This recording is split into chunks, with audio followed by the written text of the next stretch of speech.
जमशेद अली की शादी गुज़श्ता रोज मॉस्को में सर अंजाम पाई।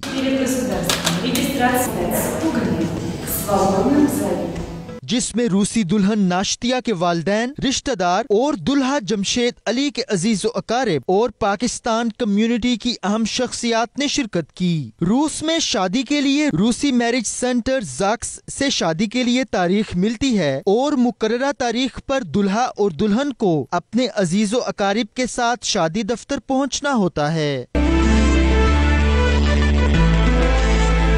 जमशेद अली, जिनका ताल्लुक गुजरांवाला से है, वो शादी के लिए मॉस्को के शादी दफ्तर पहुंचे, जहां सेंटर की इंचार्ज ने उन्हें खुशामदीद कहा और शादी की मुबारकबाद दी, जिसके बाद रस्में अदा की गईं।